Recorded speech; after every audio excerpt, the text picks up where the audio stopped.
balayer l'oligarchie, abolir les privilèges de la caste.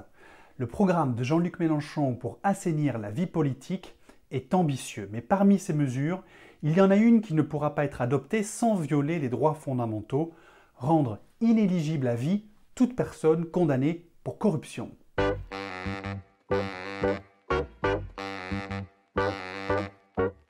Il est déjà possible pour un juge de prononcer une peine d'inéligibilité. C'est ce qu'on appelle une peine complémentaire, c'est-à-dire que le juge peut l'ajouter à la peine prévue pour corruption.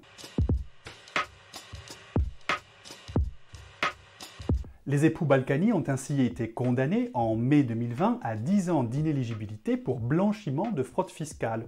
L'ancien ministre de François Hollande, Jérôme Cahuzac, a lui aussi été condamné en 2018 à 5 ans d'inéligibilité, et à chaque fois, cette peine venait en complément d'une peine principale, amende et prison.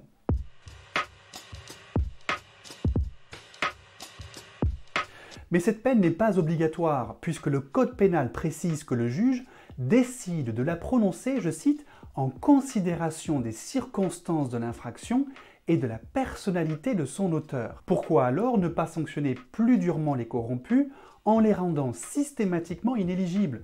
Tout simplement parce que parmi nos droits fondamentaux, il y en a un, le principe d'individualisation des peines, qui prime sur tout notre droit pénal.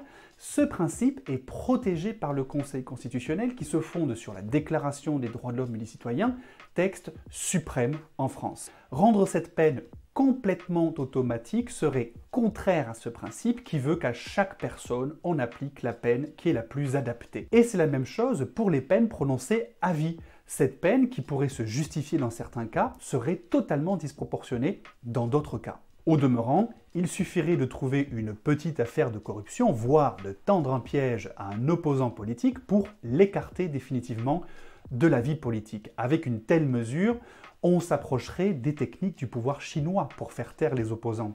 Alors Jean-Luc Mélenchon, en fait d'abolir les privilèges de la caste, pourrait en définitive rétablir un ancien privilège, le fait du prince.